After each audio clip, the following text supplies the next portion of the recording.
Arratsaldeon guztioi. Damos comienzo aquí a la octava Conferencia Española de Passivhaus. Nos acompañan en la mesa de inauguración doña Uxue Barcos, presidenta de la Comunidad Foral de Navarra, y doña Adelina Uriarte, presidenta de PEP, la Plataforma de Edificación Passivhaus. Tiene la palabra Adelina Uriarte.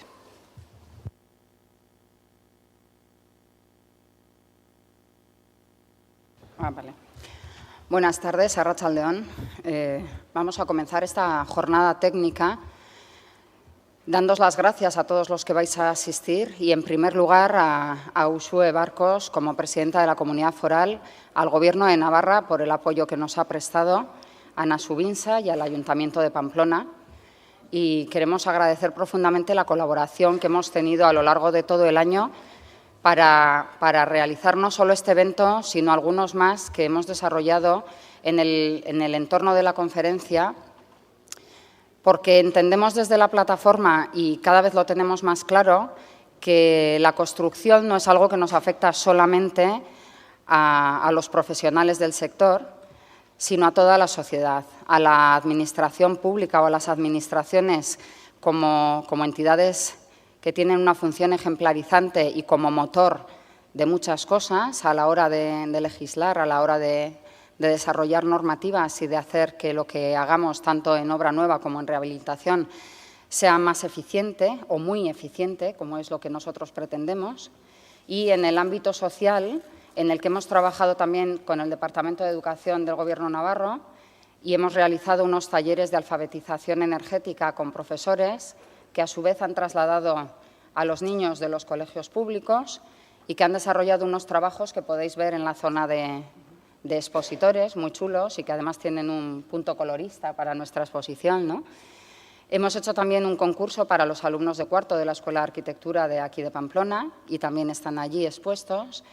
Y todo ello trabajando un poco en esa dimensión social que creemos que tiene un estándar de construcción como es el estándar Passivhaus de alta eficiencia energética y que aporta además un altísimo grado de confort en el interior de las viviendas.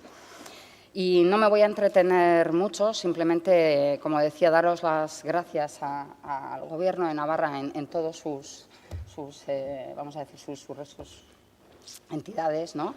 Y a todos los que habéis venido, pues bienvenidos. Espero que disfrutéis mucho de esta jornada técnica de día y medio de duración, en la que vamos a ver proyectos muy interesantes, como sabéis, algunos en otras zonas de Europa y muchos aquí, algunos locales y otros de carácter estatal. Y el sábado culminamos con unas visitas a dos obras, una en Pamplona, otra aquí en Ibero y dos en San Sebastián. Así que espero que disfrutéis todos mucho y, sin más, buenas tardes y bienvenidos.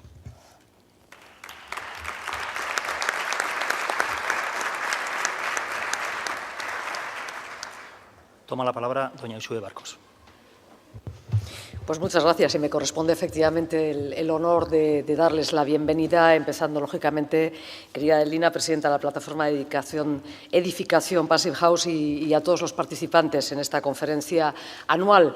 Empezar diciendo que es un honor, como decía anteriormente, darles la bienvenida y esperar además que este destino, el de Navarra y más concretamente el de su capital, sea para ustedes pues un momento bien grato con el que acompañar su estancia a la materia y el orden de los asuntos que nos reúne hoy aquí, que no es otro que el del objeto de esta conferencia. Beraz, ongi etorria egin nahi dizuet, Passivhaus eraikuntza plataforma gaur Iruñean ekarri duen biltzar honetara etorritako guztioi eta jakina.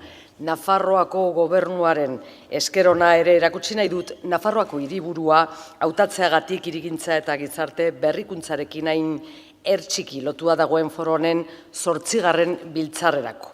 Decía que les quiero dar la bienvenida a todos los asistentes a esta conferencia que la Plataforma de Edificación Passivhaus ha traído hoy a Pamplona, a la vieja Iruña, y por supuesto trasladar el agradecimiento del Gobierno de Navarra, y quiero hacerlo personalmente a su presidenta por haber elegido la capital de Navarra, la ciudad de Pamplona, como sede de la octava edición de este foro que está estrechamente ligado a la innovación urbanística y social.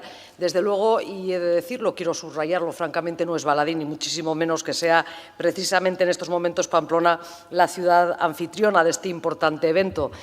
Es cierto que en Navarra estamos en estos momentos inmersos en un proceso de reflexión, de adopción de nuevas miradas, perspectivas, diría más bien, y de implementación de cambios importantes en materia de urbanismo y políticas de vivienda que puede engarzar perfectamente con lo que es la filosofía Passivhaus que promueve esta conferencia.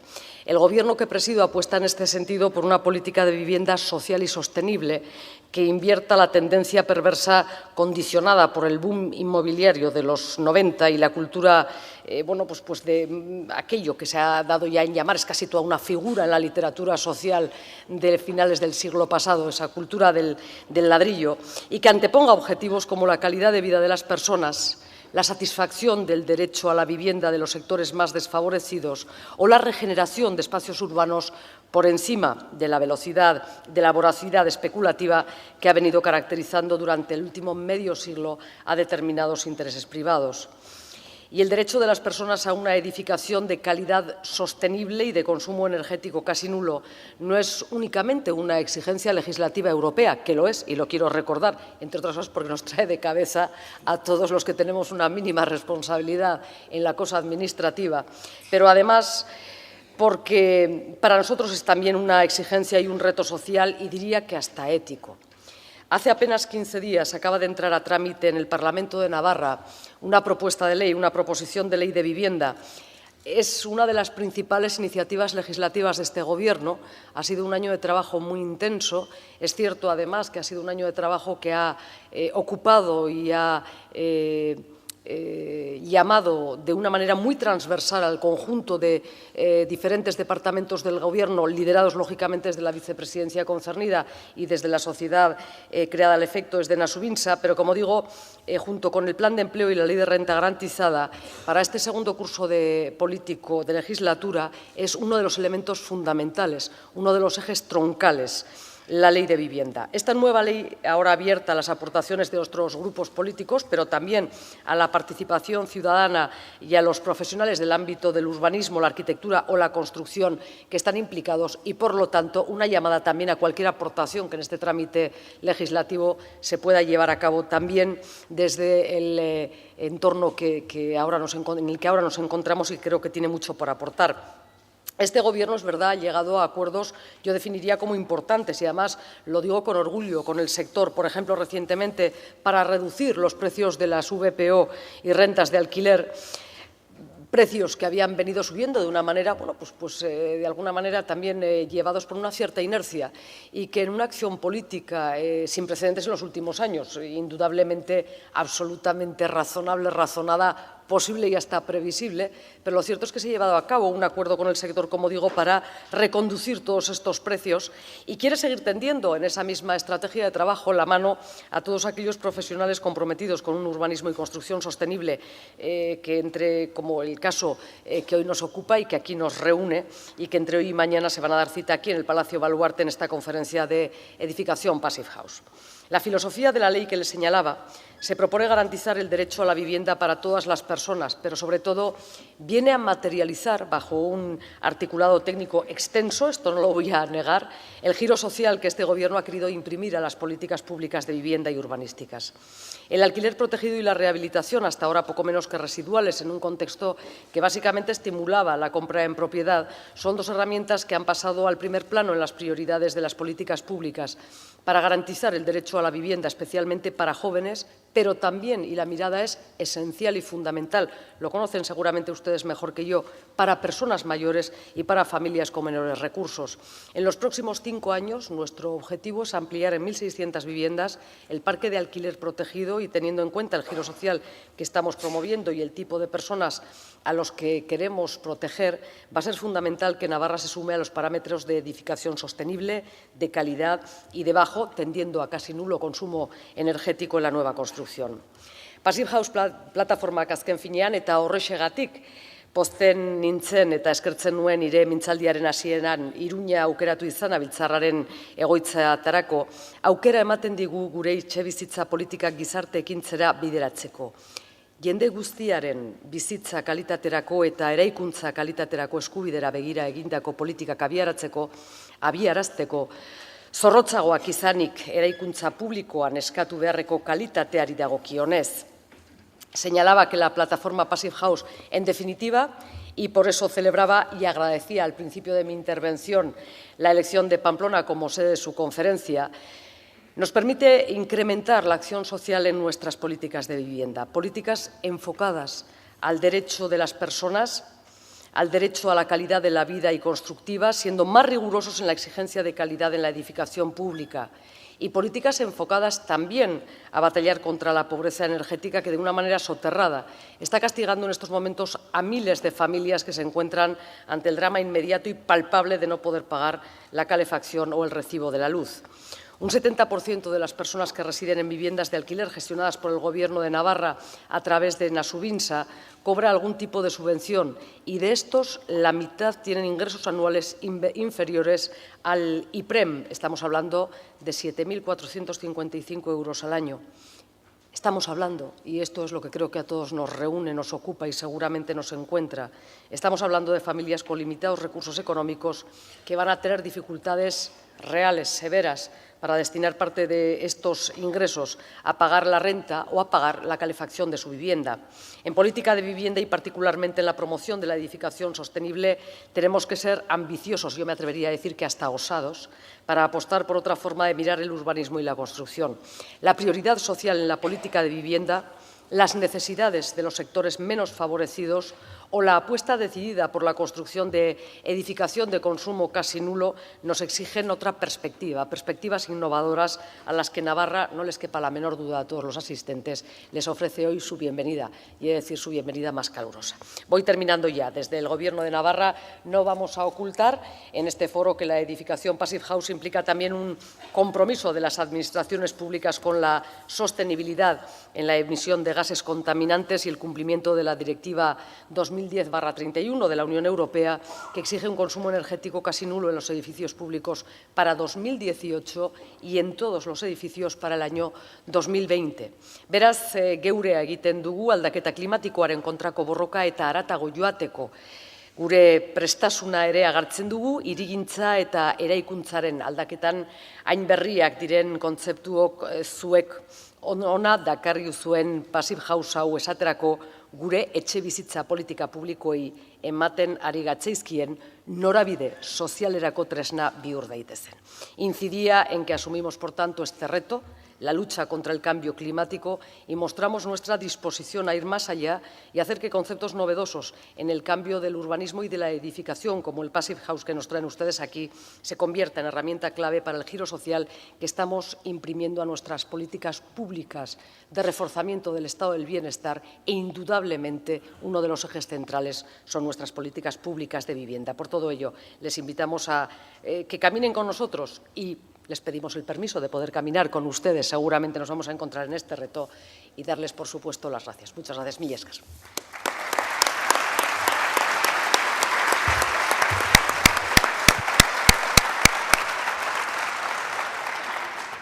Mila esker, Uxue, Adelina. Termina aquí la mesa inaugural y, si les parece, damos comienzo a la octava conferencia anual técnica sobre Passivhaus. Llamamos a la mesa a Pedro Mariñelarena, a Gareth Selby, Javier Flórez y Gunterland.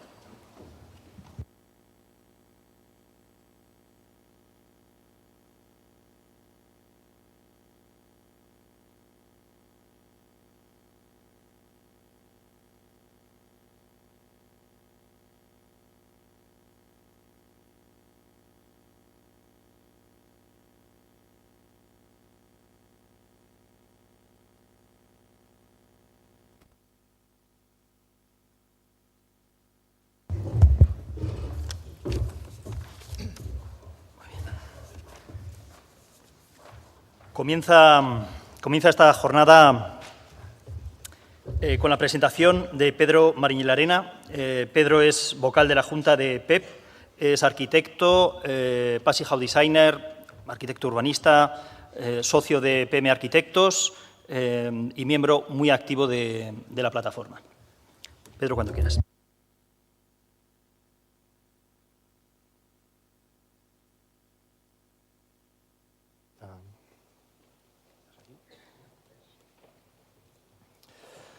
Hola, buenas tardes a todos y, en primer lugar, muchas gracias por vuestra asistencia. Tengo el placer de introducir hoy aquí el primer bloque de la 8ª Conferencia Española Passivhaus, que se llama La ciudad Passivhaus. Es un nombre breve, pero para nosotros nada casual. Es el título de este primer bloque de la conferencia, pero también podría ser el título de la conferencia en su conjunto y resume también muy bien los objetivos de las múltiples actividades que desarrollamos en PEP a lo largo del año.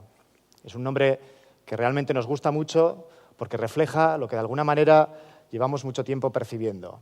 Y lo que percibimos, fundamentalmente, es que la sociedad nos demanda cada vez más edificios pasivos, que el salto de escala ya se ha producido, que el salto hacia la diversidad de usos también se ha producido, que para que nos entendamos hemos dado el paso del campo a la ciudad, hemos pasado de pequeñas actuaciones de viviendas unifamiliares en entornos rurales a actuaciones de mayor calado, viviendas colectivas y edificios de otros usos en entornos urbanos, y que además nuestra percepción es que este salto y este cambio de escala no ha hecho más que comenzar. La evolución de PEP ha sido realmente espectacular y asimismo la evolución de la demanda de edificios pasivos. Permitidme que simplemente os dé algunos datos. En el año 2008, cuando 8 amigos tuvieron la feliz idea de fundar PEP, ellos eran PEP. Entre ellos tenemos aquí a Sergio. Hoy PEP lo conforman 450 socios y además tenemos una estructura estable y consolidada que nos permite mantener actividades por todo el país. A su vez, poco tiempo después, en el año 2009, cuando muy cerca de aquí, en el Roncal, escuchamos que se iba a construir una vivienda pasiva y que se trataría de una vivienda que demandaría prácticamente nula calefacción durante el invierno, pensamos que era una locura. Hoy posiblemente la sociedad piensa que es una locura seguir construyendo edificios como hace 15 años, seguir construyendo edificios que no satisfacen las necesidades de los usuarios y seguir construyendo edificios que posiblemente, y por efecto de la evolución normativa, acaben siendo obsoletos antes de terminarse o, en el mejor de los casos, muy poco tiempo después. A su vez, en el año 2009 celebramos con gran éxito la primera conferencia española Passivhaus en Barcelona. Fue una jornada de un solo día en la que conseguimos congregar a aproximadamente 120 personas. Es evidente que hoy estamos aquí ante un evento de otra dimensión. Solo la parte técnica de esta conferencia española Passivhaus ha sido capaz de congregar a casi 600 personas entre congresistas y expositores. Y conscientes de ello, de esta evolución que estamos sufriendo, hemos querido también darle otra dimensión a la conferencia, yendo más allá de lo que es un evento puramente técnico. Y esta configuración de la conferencia tiene también mucho que ver con el título de este primer bloque, con la ciudad Passivhaus. Porque si hablamos de ciudad, hablaremos de urbanismo, hablaremos de edificación, pero también hablaremos de personas. Deberemos hablar de su calidad de vida, de pobreza energética, de confort, de la calidad ambiental dentro y fuera de los edificios, del derecho que tenemos todos a vivir de la mejor manera posible y también del derecho que tenemos todos al acceso a la información, a la formación y al conocimiento que nos permita tomar decisiones responsables, pero también exigir decisiones responsables en el campo de la edificación y el urbanismo. Y cuento todo esto porque creo que son datos objetivos que apuntalan una tendencia claramente ascendente en la demanda de edificios pasivos. Y cuento también todo esto para que los que os acercáis por primera vez al mundo passive tengáis la tranquilidad de que en torno a PEP encontraréis la capacitación, el conocimiento y la experiencia necesarias para poder afrontar cualquier tipo de proyecto Passivhaus con garantías de éxito, independientemente de su escala, independientemente de su uso, independientemente de su complejidad técnica. En cualquier caso, la evolución de PEP no es sino el reflejo de la evolución también de nuestra sociedad. Y nuestras ciudades en paralelo también evolucionan, aunque bien es cierto que a veces no lo hacen en la dirección que nos gustaría.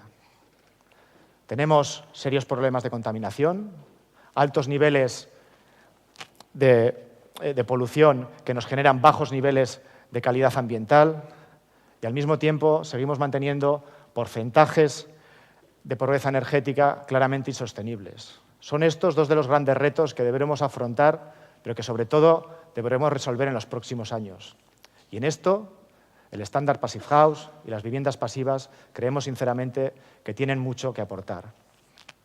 Bien, podríamos pensar que entre este escenario aparentemente gris, la ciudad del futuro no es muy halagüeña, pero nosotros somos optimistas. Si bien es cierto que también creemos que hay que empezar a trabajar desde ya en la dirección adecuada. En las ciudades se produce aproximadamente el 40% de las emisiones de CO2 y en las ciudades nos concentramos una parte muy importante de los habitantes del planeta.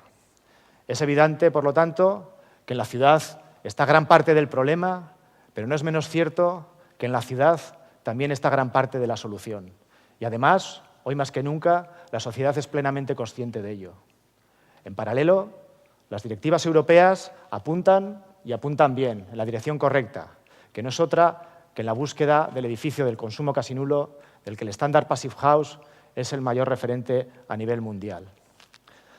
Os invito a que cuando tengáis tiempo os leáis con detenimiento la recomendación publicada por la Comisión Europea este verano. Una recomendación que paradójicamente es de obligado cumplimiento y en la cual, como veréis, los parámetros que se recogen y que van a servir para definir el edificio de consumo casi nulo son parámetros que se mueven en unos números muy similares a los de un edificio pasivo. En Europa hay países y hay regiones que ya son plenamente conscientes de ellos y han tomado la decisión de adelantarse y legislar sin esperar a los plazos de la normativa. Tenemos el ejemplo de la región de Bruselas, donde hace ya año y medio todos los edificios que se construyen son edificios que se construyen en estándar Passive House. Salvando las distancias, esta misma mañana y en esta sala hemos podido formalizar el primer manifiesto por la eficiencia energética a propuesta de PEP, un documento que ha sido rubricado por 40 instituciones públicas que podéis ver en la fotografía. En él, entre otras cuestiones, se comprometen a trabajar en la línea de muchos de los proyectos que hoy veremos aquí. Y en esta misma sala, esta mañana, discutíamos en el fondo de cómo tendrá que ser la ciudad del futuro. Y si bien no lo sabemos con detalle, yo creo que todos estaremos de acuerdo en que la ciudad del futuro deberá ser eficiente, deberá ser sostenible y deberá ser saludable. ¿O no será ciudad? Y si esto es así, si la ciudad del futuro deberá ser eficiente, sostenible y saludable, en PEP nos atrevemos a decir que la ciudad del futuro será, entre otras, pero también fundamentalmente, la ciudad Passive House. Entiendo que algunos de vosotros pensaréis, ¿qué nos van a decir estos de PEP? Bien, realmente no pretendemos convenceros de nada. Pretendemos que quienes os convenzcan sean los ejemplos que veremos a lo largo de la tarde de hoy.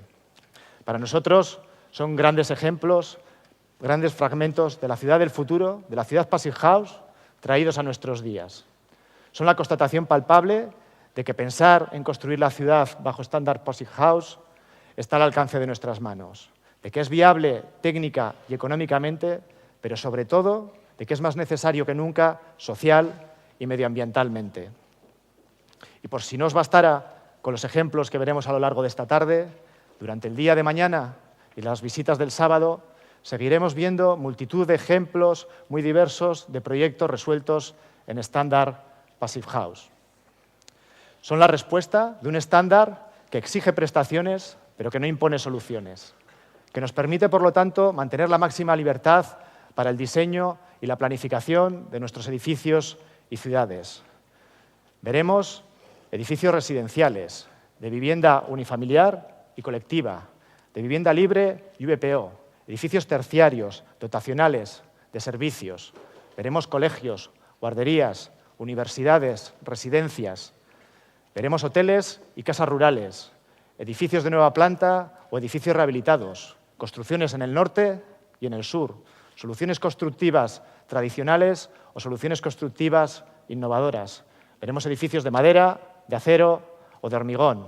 En definitiva, veremos soluciones diversas a exigencias diversas, pero todas ellas con prestaciones comunes. Prestaciones que no son otras que la máxima eficiencia, confort y calidad constructiva posible, combinadas con los mínimos niveles en emisiones de CO2. Así pues, y llegado a este punto, en PEP siempre nos preguntamos ¿por qué no? ¿Por qué no vamos a hacer posible esta realidad? ¿Por qué vamos a seguir construyendo peor si sabemos hacerlo mejor? ¿O trasladándolo al plano de la ciudad? ¿Por qué no vamos a construir la mejor ciudad posible? O, permitirme que insista, ¿por qué vamos a entregar a nuestros hijos una ciudad peor que la que nuestros padres nos entregaron a nosotros, si ello es posible?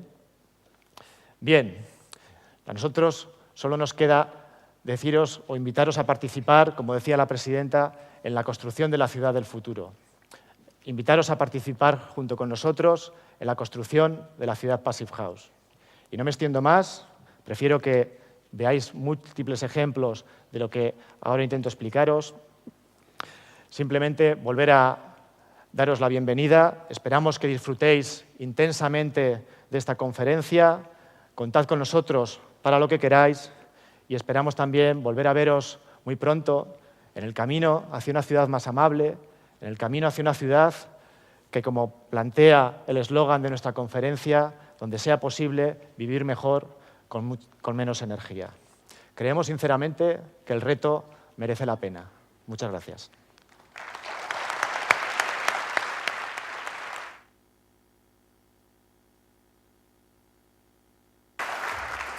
Muchas gracias, Pedro, por estas palabras. Damos paso a Gareth Selby. Gareth es arquitecto, especialista en Passive House, es socio de Archetype Architects, especialista en huella de carbono y diseño sostenible. Es además director de Creative Energy, una asociación que trabaja con tecnologías apropiadas e igualdad energética en países en vías de desarrollo. Gareth, give you the floor.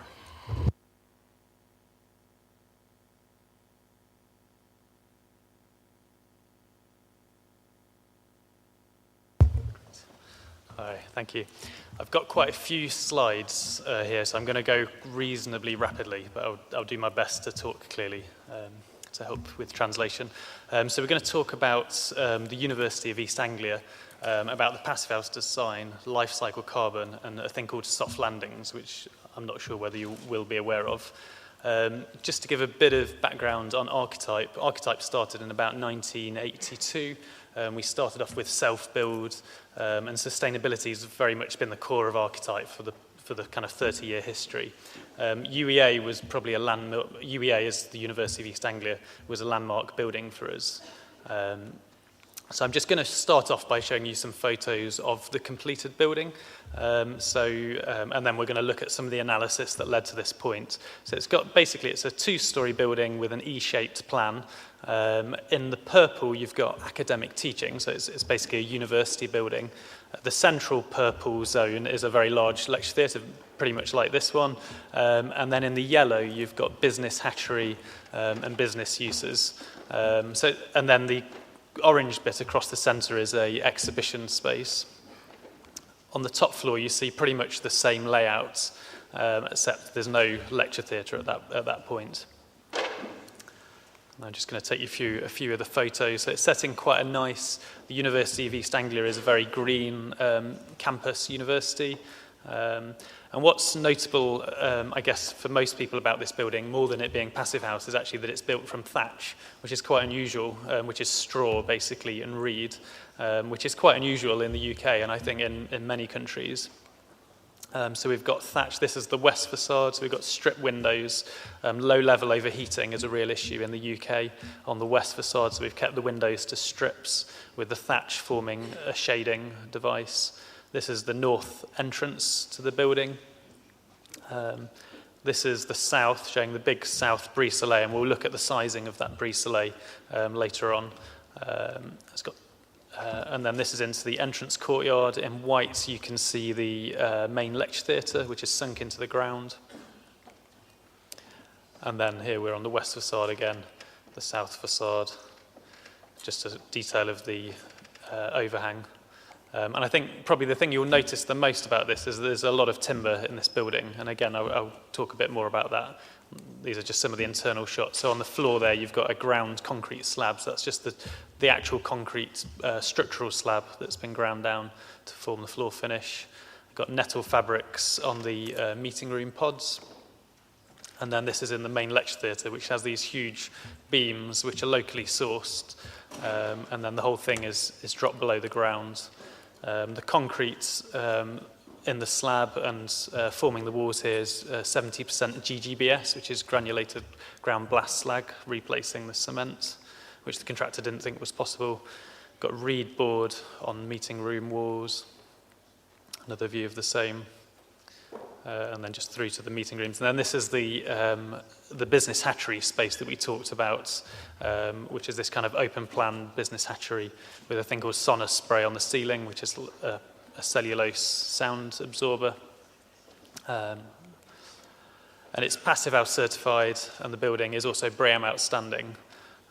So that's the building, but what's probably more interesting is how we got there. What did we do to get to that point? So in terms of the design process, it was a single point delivery, which in the UK basically means the contractor took charge of the whole delivery of the project, and we were employed by the contractor. And it was won at a competition stage, so the contractor employed us to do a competition, and we pretty much fully designed the building at competition stage. And these were the visuals that we produced at that stage. And this is the team that were involved. For us, we had this thing called the Magnificent Seven, which was the brief that was set to us, which for us was a absolutely perfect brief, which included a 100-year design life, including adaptation for climate change, Passivhaus certification, BREEAM outstanding. They wanted it to be a carbon sink, so ideally negative carbon. They wanted local supply chains and high use of renewable materials, and then soft landings and 3 years post-occupancy evaluation. I'm not sure the client knew what all of these terms meant, but they wrote them down, and that was the brief that we had to meet. In terms of the context, this is the university campus. The top left of this image is where our site is, just next to the sports grounds. In terms of the university, it's got some very well-regarded buildings. These are the Ziegel, I've forgotten the name from Ziggurat buildings. It's got buildings by Norman Foster. But even with this supposedly great architecture, you know, it is great architecturally.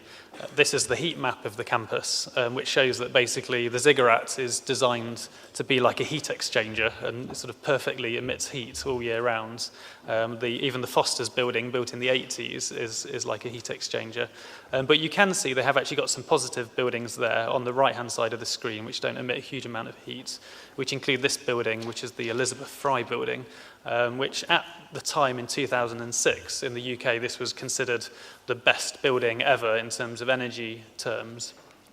And again, we'll come back to this and we'll compare UEA against the Elizabeth Fry building. We'll compare it back to this graph here.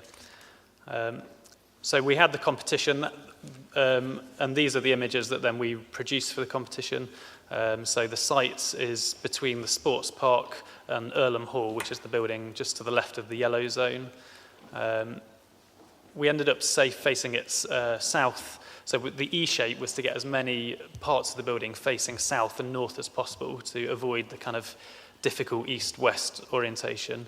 In terms of form to surface area ratio, we sort of achieved a reasonably good factor, which is given by that dashed line. In terms of materials, at this stage, we were looking at, that map there is basically the region that the building is designed within. So we looked at materials entirely within that region. And that was the competition. It actually got reduced from that once we'd started pricing things. But that was the intention at the outset. And one of the particular things was the forestry industry in this area. So this is East Anglia. Every green bit is a forest. And at the moment, there was no building construction industry for timber in this region. It all went to fence posts and paper milling. The other thing was the local reed. So again, it's a big supplier of reed in the area. So we thought this would be, you know, a great material to get on this building. So it was planned with a timber structure. I'm not going to dwell too much on these slides, and the thatch facade. The other requirement was that it should be a gateway to the university, and it should be a real statement building. So as a response to that, this was the kind of concept image we came up with, which is having these kind of two big thatch, kind of literally a gateway, in fact, kind of standing right at the entrance to the site. And then the model that we produced at that stage pretty much has stayed unchanged, actually, apart from minor details through the design of through the whole design process. In terms of the thermal envelope being in a sort of cold climate, it's basically thick thermal duvet, air tightness line, MVHR, triple glazing. But the other issue we have here is actually quite significant overheating in the summer. So we've allowed for large overhangs. And then for the life cycle carbon, they asked us to use a piece of software called Life Cycle by Franklin and Andrews, which we did use. As it happened, we'd already been developing our own piece of software, which is called Rapier, which allows you to do life cycle carbon modeling, including how much energy it takes to construct, run, and then deconstruct your building. So we use that as well. The result of that was we intended to use hemp insulation, which we'd lock up 173,000 kilograms of CO2, thatch cladding, timber structure, which contributed the biggest locking up of carbon. And then this was every element of the building, so above the line is energy spent, and below the line is energy locked up within the building. So into mainly into this frame and the floors and the roof, using the timber construction. And then this is just two graphs looking at the impact of a passive house building versus a normal building in the UK. The red line that's horizontal is the total energy it takes to build a building, and then the line that's going up at an angle is the amount of energy released from a passive house year on year. And what you see is with a low carbon building, in terms of building the building, the passive house energy crosses over, I think it's about year 10 roughly, when the two are in balance. Whereas if you build a very high energy building in the first place, it actually takes you something like 37 years even before you've paid off the energy building it, even as a passive house. So it's just kind of emphasizing this point that actually embodied carbon is as important as operational carbon. And then this is the final results of the building. So this is as it's been built. We've then tracked how much carbon it's taken to build the building, and we've come out with 446 kilograms of CO2 per meter squared per annum for the 100-year life cycle of the building, which is exceptionally low. I think 1,000 kilograms in year 0 is a pretty standard figure currently in the year at the moment. And then this is it maps over its life, looking at a typical university building versus in blue the enterprise centre. This is then the images that went into planning, which I'm not going to dwell too long on. Again, not really changed from what we saw already at the competition stage. Just to look at the section, we're using a recirculation strategy for the ventilation. So we've got bulkheads along each of the corridors, which are supplying air into the classrooms and the seminar rooms. It then trickles back over the bulkheads through attenuators and then gets sucked out to the corridors, back to the toilets. And then in the summer mode, it runs on a natural ventilation strategy using the high-level windows to draw the air out. So there's 3 air handling units, which you can just about see in yellow there, next to the toilet cores. We've then got the supply zones. We've got extract zones, which are the exhibition area and the WCs. And that's just the same iterated with lines. And then these are the visuals that were then submitted with the planning application. I'm just going to fly through. So future climate analysis. So this was one of the really challenging aspects of the brief, was having a 100-year life to model over and saying, okay, model a passive house, but it's going to overheat surely, and the temperatures are going up. What are you going to do? Fortunately, the University of East Anglia is quite famous for its climate modelling, partly because it had an email scandal in the UK. But we were able to harness their kind of supercomputers to generate 87 year, as it was, climate data for different CO2 mitigation scenarios, so medium to low CO2 mitigation. And we modelled the building over 87 years for all those different scenarios. And the way we did it is we looked at 5 different cases. We had a base case, which is how we would typically design a building in the UK, still as a passive house, but with typical construction. Then we looked at having even more natural ventilation. Then we looked at having high efficiency heat pumps, so COPs of about 4. Then we looked at having 2 massive surfaces, so maybe just the floors made from heavyweight construction like concrete. And then the 6th one was looking at all heavyweight construction. We calculated the thermal mass, which is what these graphs look at, which actually turned out to be exceptionally close to the rule of thumb that the passive house give you. It was pretty much absolutely accurate, which was kind of annoying after we'd gone through all the calculation. And what we found is for each of those scenarios, over the 100 years, the same sort of result happens. So what you've got in red, you've got the heating energy requirement each year, which is trending downwards. And then in blue, you've got the cooling energy requirement, which is trending upwards. And in green, you've got the combined energy, which forms this sort of bell curve as heating takes over, or cooling takes over from heating. So this is the different base cases, the different cases all sort of summarized together. And what you see is that the really heavyweight construction saves the most energy, because in the overheating scenarios, it performs very well. And the base case, which is kind of just a bit of natural ventilation, a bit of cooling, performs the worst. But every other intervention does have some benefit. So high natural ventilation had a good impact, and the high thermal mass had a very good impact. However, this doesn't take into account embodied carbon, which is an important factor. So what we did here is we added the operational energy to the actual carbon it takes to build those features. So just for me to explain the graph, in red you've got the operational energy over 100 years. In green you've got the embodied carbon it takes to build that over the 100 years. And then in blue you've got the two added together. So we want the lowest blue, essentially. And what you find is the optimized solutions, just to point out there that those greens are actually based on the measured construction now of the University of East Anglia, so we updated the graph to match as built. So the optimized solutions moved from the heavy thermal mass solutions actually towards keeping it timber frame, but increasing the ventilation rates, actually investing in a air source heat pump of higher quality. Actually, if you throw a lot of mass at it, you're spending a lot of carbon and not necessarily getting it back over the 100-year life of the building. This is obviously in a UK climate. I'm not sure it would be the same in Spain. One of the things we had was Wolfgang Feiss actually did a bit of a critique of the project, and he was quite pleased with our analysis, but he said, well, but what if it gets colder? You can't just predict for one scenario. You've got to predict for both scenarios, do sensitivity analysis. So we went away and we changed the weather file to a colder climate file in the UK, which happens to be Manchester.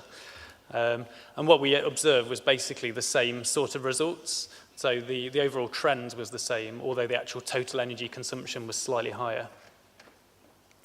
So this is our solution, which was, we've got actually quite a lot of local timber. So 87% of the timber was sourced locally, and we engaged with the supply chain to set that supply chain up.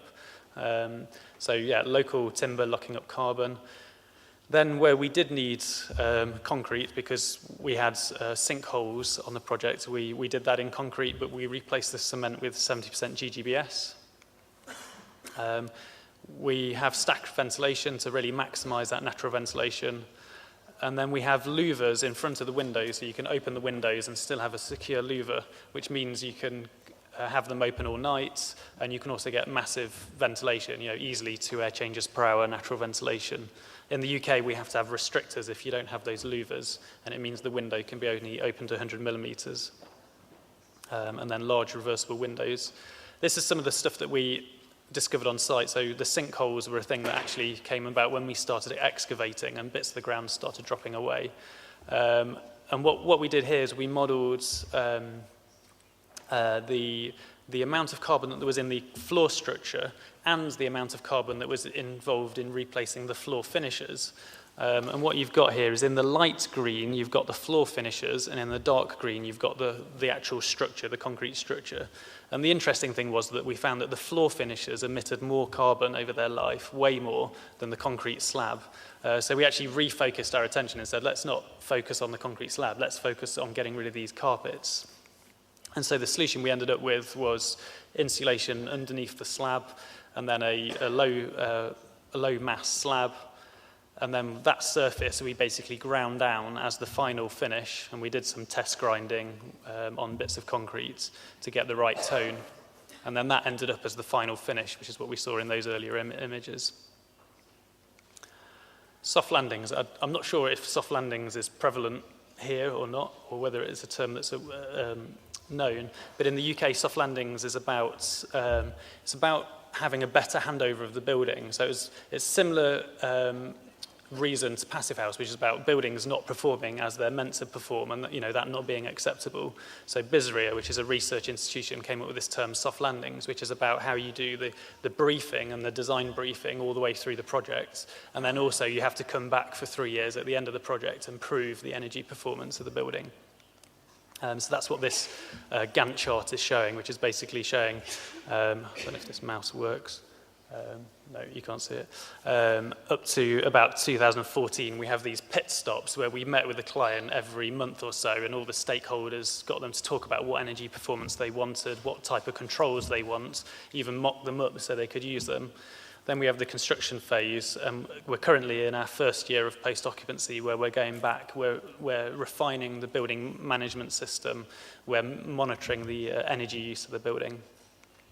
So in the briefing stage, continuing the cowboy theme, we did the good, the bad, and the ugly, where we got them to go around the building, around their campus, identify things that they really liked, which was things like safe access onto the roofs, and large gathering spaces. The bad, which was things they hated, so kind of pin boards that were just messy. This little entrance area here is the highest trip hazard in the whole of the university, because people go on the mat and think, oh, my feet are dry, and then carry on at the same speed onto this shiny floor surface and then fall on their face. And when we were actually doing the tour, 2 people actually fell over at the time, just to prove the point. And then the really bad are things like bins in the corridor. Here you've got a plant room where people are standing on the plants to get up to valves. So that's soft landings in terms of the briefing. Then you have these pit stops where literally every month you get together the whole group of stakeholders, and you kind of readdress issues, you do team building and that kind of stuff. And the sort of things that we discussed were things like the traffic light system for the windows. So we have these little LEDs that come on that say it's sensible to close the window or it's sensible to open the window. And we went through a whole design process with them, trying to get them to kind of decide what would be the most appropriate solution. This is what we've got, which tells them when to do nighttime ventilation, and then it tells them when the building would be more energy efficient to close the windows. It's just a very simple system in the end. The stage that we've just completed is stage 4, which is in occupancy. One of the things soft landings has, which is really powerful, is at the start of the project, you allocate a certain sum of money for the end of the project, where you don't have to blame anyone to spend that money. So if there's something that's gone wrong on the building management system, the heating just doesn't work, and there's 10 people all pointing the finger at each other, you can actually just say, we'll spend £5,000 as a group from that budget, we'll get the problem fixed, and we'll move on. Because so many problems in buildings are related to these kind of contractual issues that just kind of go round and round. I think we had about £18,000 set aside on this project to allow for that.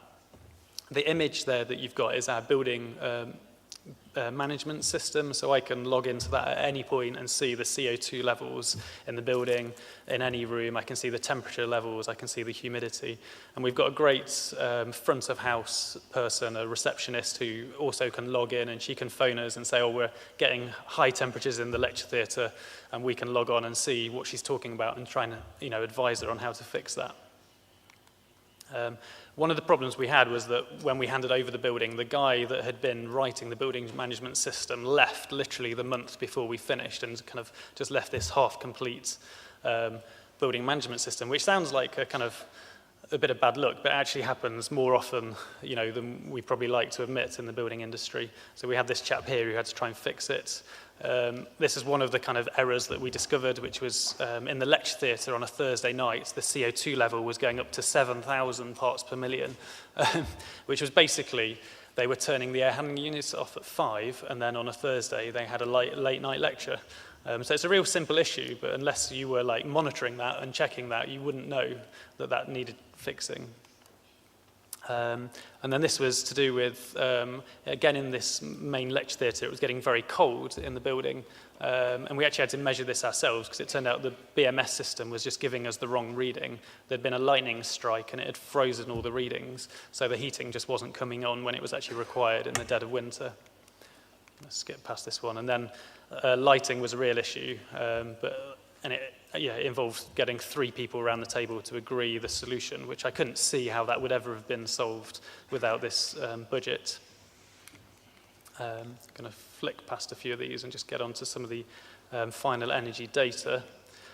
So after our first year, how is the building performing, which I think a lot of people are interested in, and that's the proof in the pudding, as we like to say. So what we've got here in blue, we've got what we calculated in PHPP at the design stage, and in red, we've got what was measured after the first year. So for heating, electricity, and then the total energy consumption, and the total primary energy consumption, it was exceptionally close to what we predicted, which we were very pleased about. Having said that, it was a mild winter, and it is the first year, so we were still calibrating the system. So I don't think you can say this is definitely an accurate prediction. It was actually 103 kilowatt hours per meter squared per annum was the final figure in the first year. In terms of the UK, this is a website called carbonbuzz.org, where you can see that histogram on the right-hand side. And what that is people can... the aim of this website is to basically name and shame our government-enforced energy measuring system. So we have a thing called Part L, which you have to do to get building regulation approval. And basically, it's completely wrong, essentially, as I'm sure you have a similar situation here, where it tells you you're going to get this excellent building. So the deep dark blue lines are what the energy prediction was according to the government, and then the white lines are what the actual measured data was for all these different buildings, and each bar is one building. The UEA on that bar would be the bottom one, essentially. It's not the one that goes below the line. That had some massive renewable attached to the building, but UEA had a better consumption in terms of energy use in the building, excluding the renewables. So yeah, so very, very good. That's just for university buildings.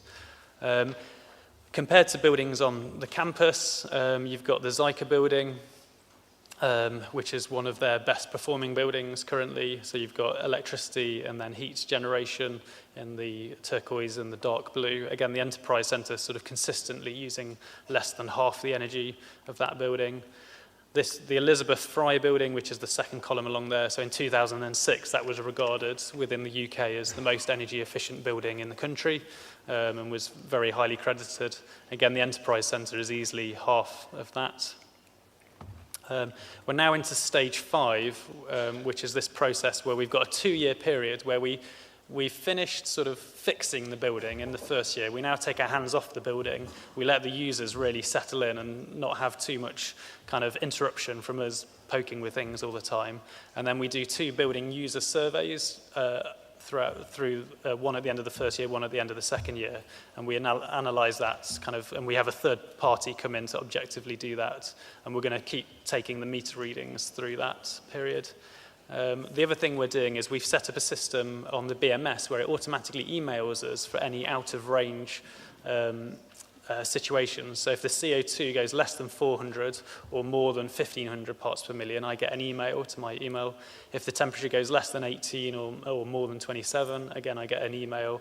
If the humidity goes out of range, that's been a problem because every time it rains, it goes to 80% humidity. And then what we're doing is logging all that data. And I think total overheating hours for the whole building was 3.5 hours over the summer, which is, yeah, very, very good for a university building. That's above 27 degrees. So we're very, very pleased with it. There we go, 1 minute to spare. Great, yeah, that's the end result. Thank you. Thank you so much, Gareth.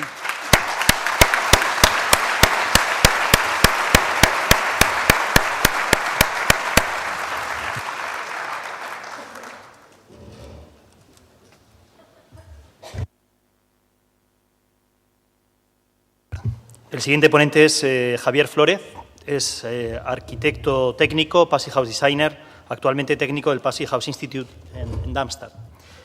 Javier, cuando quieras. Hola, buenas tardes. Bueno, Bueno, lo primero, muchas gracias a la organización de esta 8ª conferencia Passivhaus en España. Pues en estos próximos minutos vamos a ver un poco sobre lo que es el componente live del programa Ecocasa, a través del cual se van a construir 600 viviendas Passivhaus en México, ¿no? Bueno, no sé si 600, igual a 2 personas por vivienda hacen una ciudad, pero bueno, igual un pueblo sí que pueden hacer. Entonces vamos a comenzar. Lo primero que tenemos, 2 términos nuevos, lo que es el programa Ecocasa y el componente live, ¿no? Entonces vamos a empezar poco a poco para conocer cuál es el enfoque global. En primer lugar, tenemos el componente live. Una iniciativa live es una iniciativa de la Unión Europea por la que, digamos, se movilizan fondos adicionales para la inversión en Latinoamérica, ¿no? En países de Latinoamérica, a través de la cual se realizan mejoras en la infraestructura de transporte y energética, por ejemplo, la eficiencia energética o energías renovables, protección del medio ambiente o lucha contra el cambio climático, ¿no? Entonces, esto sería lo que es una iniciativa LIFE, ¿no? Iniciada por la Unión Europea. Por otro lado, tenemos lo que es el programa Ecocasa. El programa Ecocasa es una iniciativa del Gobierno mexicano y está desarrollada por la Sociedad Hipotecaria Federal, ¿no? SHF. La SHF es un banco de crédito de México, ¿no? Este programa es existente, ya lleva 3 años llevándose a cabo, y el objetivo que tiene este programa es reducir, pues, los gases de efecto invernadero en el sector residencial. Tenemos en este programa Ecocasa el componente 1, que esto se refiere que el objetivo, ¿no? La meta es reducir las emisiones de CO2 en el sector residencial al menos en un 20%. Este 20% es respecto a una línea base. Ya vamos a hablar más adelante sobre esto. El campo es el mercado de la vivienda, bueno, el sector residencial en México. Y los medios que tiene Sociedad Hipotecaria Federal, este banco de crédito, a través de los cuales incentiva la vivienda sustentable en México, ¿no? Y eficiente, que llega a estos márgenes de reducción de CO2, pues son incentivos financieros a constructores, ¿no? O a desarrolladores. Estos términos vamos a utilizar de igual manera, desarrollador o constructor es lo mismo, y asistencia técnica a los mismos, ¿no? En cuanto a las medidas de eficiencia energética que ellos pueden implementar en la vivienda y que van a ser financiadas a través de este programa. Por lo tanto, como resumen, tenemos el programa Ecocasa con un componente 1, cuya meta es el 20% de reducción de emisiones respecto a la línea base, y el componente LIFE, que se integra dentro de este programa como un nuevo componente LIFE, y que tiene unas metas más ambiciosas, que va a ser el 80% de reducción de CO2 respecto a esta línea base. Vamos a verlo más adelante. Entonces, por lo tanto, Ecocasa y LIFE integrado en lo que es el programa Ecocasa existente mexicano. ¿Cómo se realiza la cooperación financiera? Pues, como hemos dicho, es una iniciativa LIFE, proviene de la Unión Europea, los fondos son de la Unión Europea. Lo que tenemos es un banco administrador, que es KfW, lo que es un banco alemán de crédito, que digamos que va a administrar ese dinero que ha obtenido de la Unión Europea. Lo que hace KfW es, a través del banco SHF, que hemos hablado, el banco de crédito, otorga estos fondos para que SHF pueda ponerlos a disposición de los constructores y desarrolladores que quieran implementar medidas de eficiencia energética en sus proyectos, de tal manera que se logren el 80% de emisiones, de reducción de emisiones respecto a la línea base. Vamos a hablar. Y donde estamos nosotros, el Instituto, conjuntamente con la empresa de Gopa Consultores, pues estamos un poco de apoyo técnico, ¿no? A SHF para asegurar que estos fondos que ha recibido se otorguen a los desarrolladores de manera correcta y que los resultados de reducción de emisiones absolutos totales a final del programa pues se alcancen, ¿no? Este fue el consorcio, pues ganamos el concurso para lo que sería la asistencia técnica en este proyecto. Bueno, entonces ya hablando específicamente, ya hemos visto cómo se engloba, ¿no? El componente LIFE, vamos a hablar un poco de cuáles son los objetivos o resultados esperados. Pues bueno, pues los objetivos o las metas a las que se quiere llegar, promover el más alto estándar de eficiencia energética definido en la NAMA de vivienda nueva, es el estándar Ecocasa Max, casa pasiva, ¿no? Bueno, vamos a hablar también después sobre esto. Se estima que se construyan alrededor de 600 viviendas bajo este estándar, de tal manera que se logre una reducción en emisiones de CO2 del 80%, ¿no? Esto ya está claro. Estos serían los objetivos, las metas que tiene este componente, ¿no? El componente LIFE. ¿Qué es lo que ofrece el componente LIFE, ¿no? Pues bueno, tiene unas metas muy exigentes, ya hemos visto. Lo que ofrece es ofrece subsidios directos para cubrir los costos adicionales relacionados con medidas de eficiencia energética que tengan los desarrolladores o los constructores en sus viviendas, ¿no? Y que formen parte de este programa. Entonces, de todas estas todo este sobrecoste adicional para satisfacer componentes de alta eficiencia energética, etcétera, etcétera, vamos a ver más adelante, el 70% de ese sobrecoste va a ser financiado por SHF a través de los fondos que hemos visto cómo se obtienen antes de KfW y de la Unión Europea. Por otro lado, ¿qué es lo que ofrece el componente LIFE? Pues ofrece asistencia técnica específica, tanto a SHF para gestionar este dinero y tanto a los desarrolladores y constructores en adoptar, ¿no? En guiarles cómo pueden, digamos, alcanzar esta meta tan ambiciosa del 80%. ¿No? En esta diapositiva ya hemos también introducido otros dos conceptos nuevos, que son lo que es la NAMA de vivienda nueva y el estándar Ecocasa más casa pasiva. Bueno, esto podemos suponer que es igual al estándar Passive House, pero bueno, vamos a quedarnos con estos dos conceptos, NAMA de vivienda nueva y este estándar, ¿no? Con esta diapositiva quiero explicar exactamente estos dos conceptos.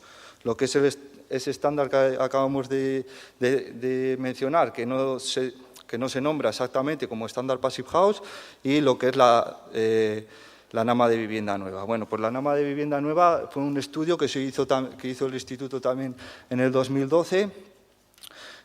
Una NAMA es una medida voluntaria que, digamos, que quiere realizar un país en vías de desarrollo, en este caso México, y que no está sujeto a ninguna convención marco de Naciones Unidas en lucha contra el cambio climático, ¿no? Entonces, es una medida, digamos, voluntaria que intenta hacer un país porque cree que se debe mejorar en este campo, ¿no?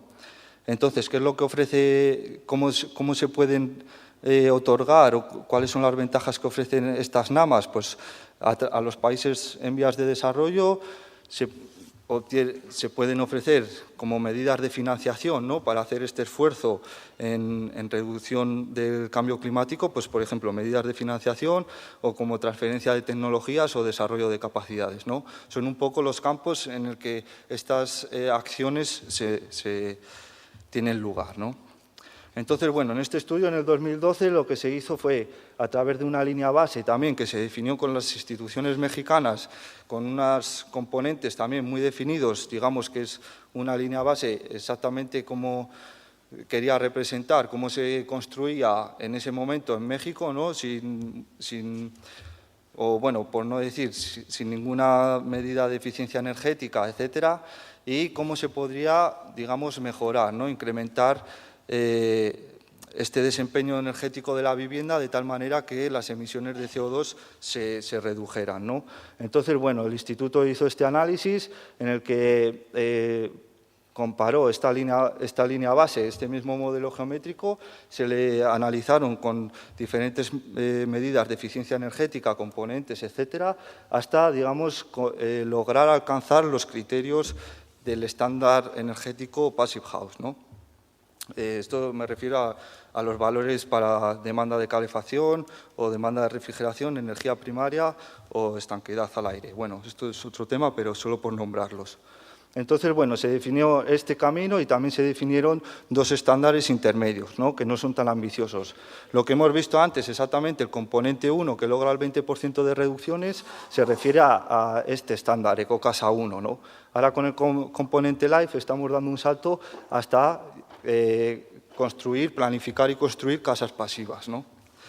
Entonces, bueno, Passive House ellos adoptaron este nombre, Ecocasa Max o casa pasiva. Bueno, pues digamos, es un poco para explicar que es exactamente lo mismo, que es un edificio, una envolvente térmica, un modelo geométrico que logra alcanzar los criterios del estándar energético Passive House, ¿no?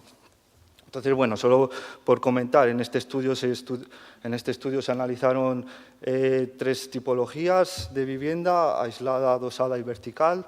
Y bueno, en 4 regiones climáticas se vio que este es el estándar Passive House y la línea base, ¿no?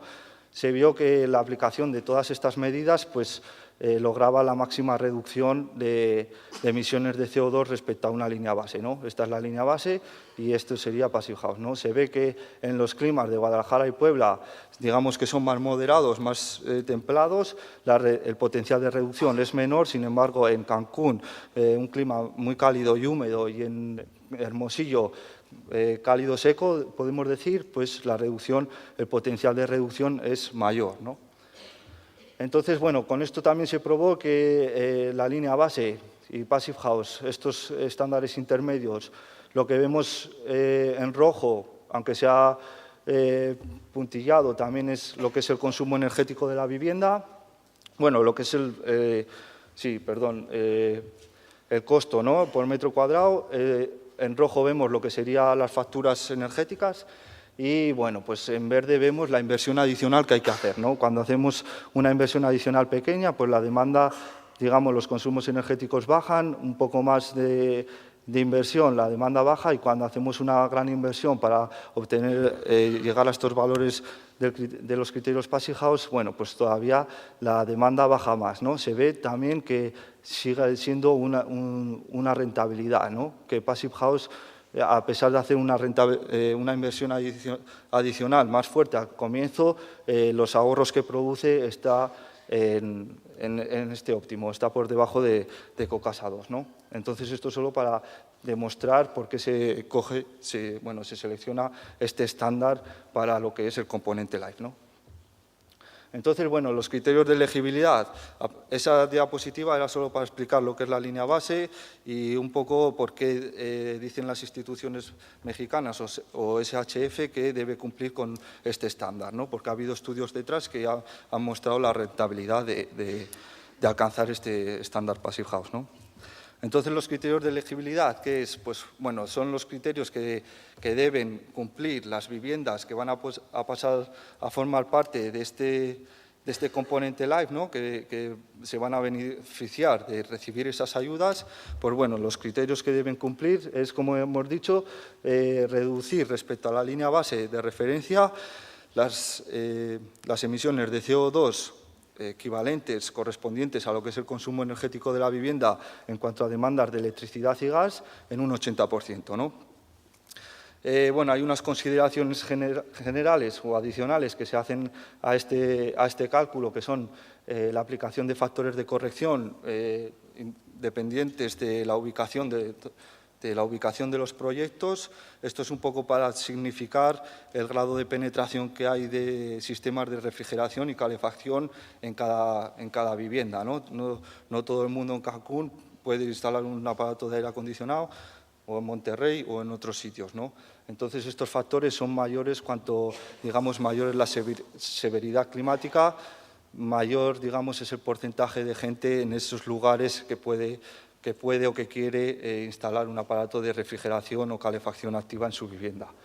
Y, bueno, importante también el criterio de confort térmico. Aquí, si no comparamos peras con peras y manzanas con manzanas, pues no nos salen los cálculos. Entonces, siempre respetar que siempre va a haber un confort térmico interior en la vivienda, ¿no? Tanto de temperatura como humedad en los climas, pues, como Cancún hemos visto, etcétera, ¿no? Vale.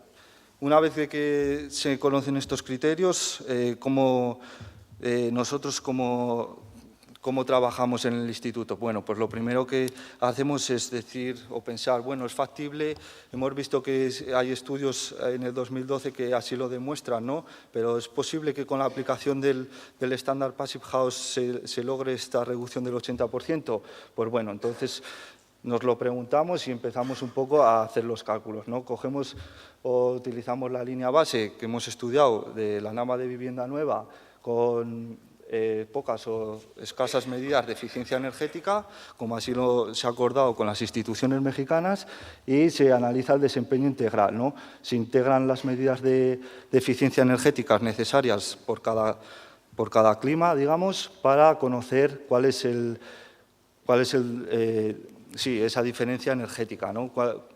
¿Cuánto baja la demanda? ¿Cuál es la magnitud de demanda energética que este edificio respecto a este tiene, ¿no? Entonces se analiza el desempeño integral de la vivienda. Como hemos dicho, en Passive House no son medidas aisladas, sino que son medidas que se complementan, ¿no?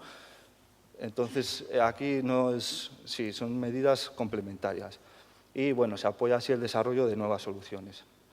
Entonces, bueno, siguiendo con esto, el estudio que se hace para comprobar, ¿no? O para, digamos, presentar a SHF cuál es el porcentaje de reducciones que se puede lograr, se analizan dos tipologías de vivienda, también basados en el estudio de la NAMA Vivienda Nueva que hemos visto antes. Una es la tipología vertical con seis pisos y 2 viviendas por planta, y la tipología adosada, ¿no? Entonces, lo mismo, se toma el modelo geométrico, que es exactamente igual para los dos, tanto para el edificio que cumple, digamos, las especificaciones de la línea base, como para el mismo modelo geométrico cuando hemos incorporado estas medidas de eficiencia energética, ¿no? Entonces, bueno, se hace este cálculo en 3 zonas climáticas, o en 3 ciudades, mejor dicho. Para 2 tipologías, vertical y adosada, se analiza en México DF, Monterrey y Cancún. Lo mismo para adosada, y con 2 herramientas, con el PHPP 9 y con DEBI 1. Bueno, DEBI es otra herramienta también que utiliza el gobierno mexicano, basada en el PHPP, pero con ciertas limitaciones, por lo que, digamos, esta herramienta no está pensada para valorar o estimar lo que sería los consumos energéticos o demandas energéticas de un edificio de muy alta eficiencia energética, ¿no? Entonces, bueno, vemos que esta diferencia en México DF, Monterrey, Cancún y para las 2 tipologías está siempre muy cerca del 80%, ¿no? Sí, y entonces vemos que con DEBI hay otras limitaciones. Bueno, esto digamos que es el argumento que utilizamos para decir a SHF que sí que es posible, a través de la implantación de medidas de eficiencia energética, lograr alcanzar los criterios del estándar Passive House y lograr de esta manera el 80% de reducciones. Se hacen, digamos, unas listas, o bueno, se recopila la información de las especificaciones técnicas de los componentes que son necesarios independientemente del clima.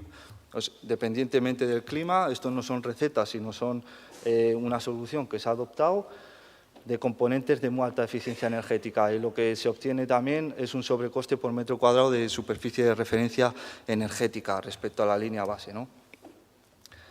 Vale, pues de esta manera tenemos los criterios de elegibilidad, van a ser los criterios del estándar Passive House, que se basan en estos 5 principios que ya supongo que conocemos: ventilación adecuada, hermeticidad, más o menos existencia de puentes térmicos según la severidad climática, aislamiento térmico y ventanas de alta eficiencia.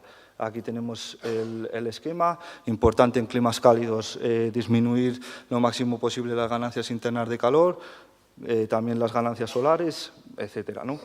Y bueno, en climas húmedos, pues también recuperación de calor y de humedad. Y bueno, tenemos unos criterios adicionales. Con estos criterios, cumpliendo los criterios del estándar Passive House, ya se logra esta reducción del 80%. Sin embargo, hay otros criterios en cuanto a consumo de agua, en dependencia de la región hídrica donde esté ubicado el edificio, ubicación, entorno, etcétera. Esto se realiza con otras herramientas de instituciones mexicanas, ¿no? Vale, pues ya hemos visto un poco la teoría, ahora vamos a ir a la práctica. Entonces, cuando se conoce que esto es factible, que se puede realizar, se realiza un concurso abierto, una convocatoria abierta a constructores de vivienda en México, ¿no? Se presentan 14 proyectos que son sí, se presentan, 8 son preseleccionados y finalmente pues 5 son seleccionados para la planificación y construcción como casas pasivas. Pues bueno, aquí también hay un trabajo de selección del concurso en cuanto a solvencia económica de las empresas, etcétera, etcétera. También potencial de optimización de los proyectos, etcétera. Entonces, bueno, se recogen estos 5 proyectos y importante que son también en diferentes zonas climáticas de México. Entonces, aquí tenemos el mapa, principalmente en Morelia y Oaxaca, en el interior, climas templados, también en Nogales y Monterrey es un clima cálido y seco, muy cálido y seco. Sí, aquí en Nogales también es desértico, se llegan también a temperaturas muy frías. Y bueno, importante también en Veracruz, en esta región, clima cálido y húmedo, ¿no? Vale, pues a partir de esto, cuando se tienen localizados las empresas constructoras, lo que se hace es en mayo de 2016, se hace una intervención en México para, digamos, enseñar o poner en común cuáles son los criterios del estándar Passive House que tienen que cumplir estos proyectos y un poco enseñar o entre todos ver cuáles son las herramientas como el PHPP, etcétera, ¿no? Cuáles son los principios básicos del estándar, conocer los proyectos, etcétera. Aquí también tenemos la oportunidad de que ellos mismos pues, presenten sus proyectos y valoremos entre todos cuáles han sido las opciones que ellos barajan, ¿no? Como ven, etcétera. Me recuerdo lo que ha dicho antes Pedro, el estándar no impone soluciones, pero sí que, digamos, recomienda prescripciones, ¿no? Algo así creo que ha dicho, ¿no? Entonces, bueno, es importante, esto lo digo a colación de que esto es una cultura constructiva totalmente diferente. Nosotros como instituto o como PEP no vamos allí y decimos tenéis que construir así, solamente decimos, bueno, tenéis que ver un poco cuál es el balance energético de vuestro edificio, cuáles son los componentes que vais a utilizar, cómo son los flujos de calor, qué es lo que pasa en climas cálidos, en climas húmedos, etcétera. Pero no imponemos lo que son sistemas constructivos, etcétera, ¿no? Eso es importante también, me gusta otra vez dejarlo claro. Como vemos que hay como muchos componentes de alta eficiencia energética no están disponibles en el mercado mexicano, ¿no? Pues igual pasó aquí en España hace 2 o 3 años o 4 o 5 y igual pasó también en Alemania hace 10 o 15 años, pues bueno, hay que ir un poco, ver un poco, conocer cuál es el posible mercado existente o conocer el mercado existente en cuanto a estos componentes, ¿no? Cuáles son las especificaciones técnicas de los mismos, cuáles son apropiados para cada clima, etcétera. Entonces, lo que se hace el Instituto, también en colaboración con los consultores de GOPA, es establecer un taller de tecnologías, ¿no? En el que 14 fabricantes y proveedores de productos pues, presentan sus productos de alta eficiencia a estos desarrolladores y a estos asesores, ¿no? Entonces, es un buen punto de contacto para empezar un poco a cambiar lo que es el chip, ¿no? Cambiar un poco lo que es la forma de ver las cosas, también para los fabricantes de estos componentes. ¿Qué es lo que tiene que hacer el desarrollador, el constructor, para poder formar parte de este componente, para poder recibir estos subsidios? Pues elaborar un plan de implementación e inversión de medidas de eficiencia energética. Tiene que entregar la documentación, pues los planos, el presupuesto importante, la programación y una memoria del proyecto, conjuntamente con el PHPP, que va a servir como herramienta de balance energético para nosotros ver o poder valorar cuáles son estos pasos, ¿no? Este paso en la reducción de demandas energéticas. Entonces, bueno, muy brevemente, lo que hace es elaborar este plan. Nosotros, como consultores internacionales, digamos que le damos el visto bueno y al final SHF, que es la entidad ejecutora del componente, pues la aprueba, ¿no? En una primera etapa se hacen los primeros proyectos de tipología adosada, posteriormente una tipología vertical, importante supervisión de que las medidas de eficiencia energética han sido colocadas en obra de manera correcta y también importante un reporte sobre lecciones aprendidas. Esto es la primera vez que se hace allí, seguro que hay muchos problemas que se van a afrontar por primera vez Por lo tanto, está bien hacer este reporte, poner un poco en perspectiva los problemas o, digamos, los obstáculos o retos que se han encontrado en esta primera etapa, ¿no? Por eso se hace esta implementación por etapas, ¿no? Una vez de que las viviendas han sido construidas, se vuelve a chequear la documentación, principalmente en lo que son los informes de obra, que digamos que las medidas de eficiencia energética se han instalado correctamente y se cumplen los parámetros que se han introducido en el PHPP en la etapa de planificación, y el desarrollador pues, puede obtener el beneficio de estos, de estos fondos a través de SHF para el 70% del sobrecoste de las medidas de inversión que él ha realizado, ¿no? Para alcanzar el estándar Passivhaus, ¿no? Entonces, bueno, criterios para el estándar energético Passivhaus. Esto es un screenshot del PHPP. Bueno, creo que todos lo conocen. Solo importante, pues lo que les pedimos a los desarrolladores es que cumplan con los criterios, ¿no? Sabemos que es difícil, sobre todo en climas como Cancún, que tienen una demanda de deshumidificación muy fuerte, pero bueno, se puede hacer. Los criterios, para los que no los conozcan, en Passipedia o en esta página web, y si no en el descanso, pues lo vemos todos juntos.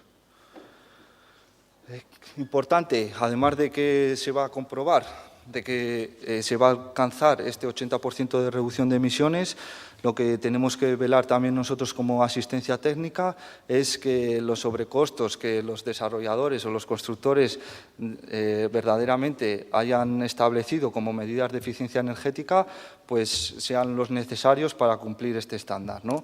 Entonces, bueno, lo que tenemos es un proyecto build as usual, como digamos, como construye el desarrollador, el constructor, en parámetros actuales, sin estar, digamos, estando al margen de este componente live, y se compara con un presupuesto en el que los criterios de Passivhaus pues, se cumplen, ¿no? Hay este monto incremental total de las medidas de eficiencia energética, de los cuales el 70% van a ser financiados a través de este componente. Lo que pasa con este 30%, pues lo que estamos intentando es también que sea absorbido por otros programas existentes en México, ¿no? Y bueno, con esto ya acabo. Solo los beneficios, un poco a resumen. Beneficios del componente live, lo que va a hacer para México, ¿no? Pues, bueno, principalmente el objetivo, los resultados esperados que tiene es la reducción de emisiones de gases de efecto invernadero. Va a demostrar que la construcción de alta eficiencia energética también es posible en climas cálidos.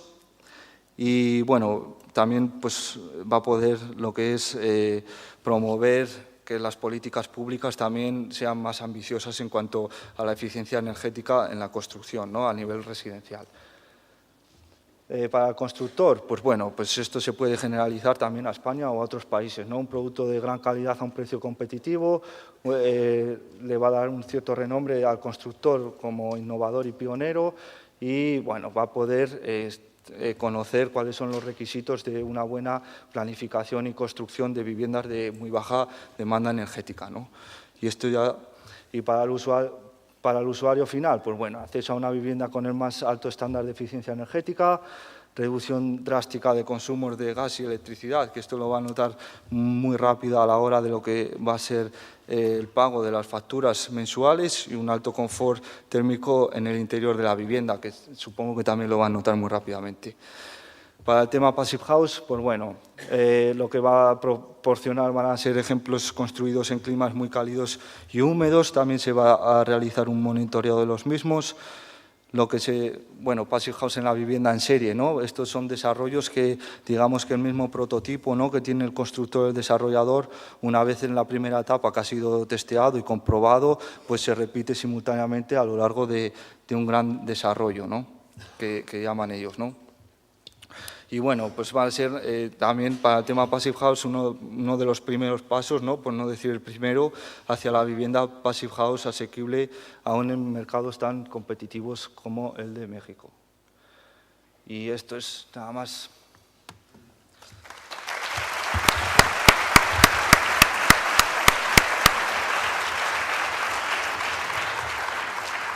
We are missing one speaker. Kunter, will you come upstairs, please?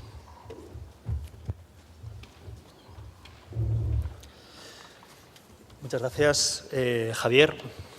Es una gozada ver el aforo prácticamente lleno. Estamos en aforo casi completo. Aquí desde los pasillos hay sitios por aquí, en la primera zona. Reduciendo vuestra timidez podréis ganar en confort. Less is more, recordadlo. Bien, damos paso a Günther Lang. Günther es fundador de Passive House Austria en el año 2013, en colaboración con el Passive House Institute, presidente del Lang Consulting. Floor is yours. Thank you. Some of you have heard me in the morning where I show where we have to go with the European directive and which strong criteria we have to create to save the climate. Now I will show you for the social housing sector what can come out if you have strong criteria. Here at first you see one of the first retrofit of a multifamily housing to passive house standard in Vorarlberg in the western parts of Austria. And by the opening ceremony, the politicians show it also very direct how strong they reduced the energy demand from 150 gallons of oil to only 15 gallons. But on the other side, this building don't need any longer oil because they can change to renewable energies.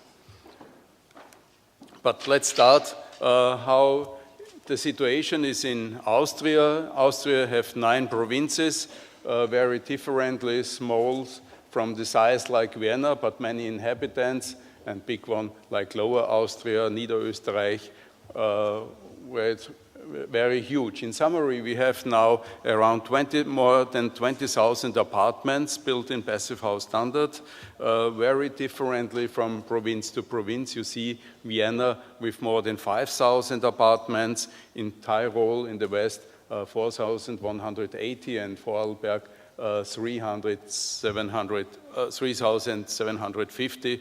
It's a small country with less inhabitants, but with a very strong regulation system. So they have much more than the largest province, Lower Austria, with only 780.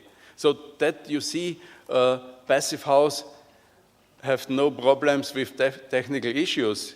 You can do it, you can realize it, and I will show you that it's very economic. So that it really comes on the market. Finally, it's primarily a question of strong politician regulations that you work together with the industry, with the companies, with the architects who know how it can become possible. This example I showed in the morning as well. So this is from the largest developer in Tyrol named Neuheimer Tirol. That was the second largest passive house worldwide for a long time, with 356 apartments with around 26,000 square meters. On the other side, the energy consumption of this building is only a need of 246 cubic meter of wood pellets per year. And this is the same size like 6 single-family houses need normally if they would build conventional. On the other side, the result, there was done a lot of studies and university results, and also one was the satisfaction from the inhabitants, and there they become 95% which are very happy to stay inside, very comfortable. And so for the developer, from this time it was clear that since 2009 they built only in passive house standard. In the moment they have finished 3,900 apartments, now more than 1,000 are under construction. And you see here the primary energy, not the heat energy, how they reduced to 17 kilowatt hour per square meter and producing 40 kilowatt hours with thermal solar collectors on the roof and PV also on the roof. Another example, let's change to Vienna, to the capital of Austria. Here from the architect Tilner Willinger example, combined mixed construction, massive walls inside and outside around wooden construction. There are 275 flats in summary in this area, so that is only one project, but in this neighborhood area, Mautner Markov, in summary, 275 flats was built in passive house standard. I will not tell you always all the technical details. You can read maybe, hopefully, yourself. I want also to focus you, if you discuss in Spain, if you shall insulate the roof or the wall with 16 or 20 centimeter, don't forget that we in Austria often insulated 60 centimeters. Yeah? So we have also by such huge buildings sometimes U values from 0.06 or 0.08, like here by the floor slab. Maybe you can make it a little bit more efficient, but that project was also realized, and you see here also often the building costs. You see here 1,450 euro for the building cost, and I will come back later what that means. Another example from architect Martin Trebersburg, one of the pioneers in Austria in passive house sector. This was his latest and largest project. The special situation here is, you see it on the right side a little bit, there is the metro, on the other side vertical is the railway, beside is a highway and a second street as well. So a very noisy region where normally social housings are not very good to build. But with passive house standard, it becomes very easy, because you have not to open the window to become fresh air inside. And so by such situations, it's possible also to realize such buildings. Here you see on the left side upstairs the building from the side to the streets and to the highway.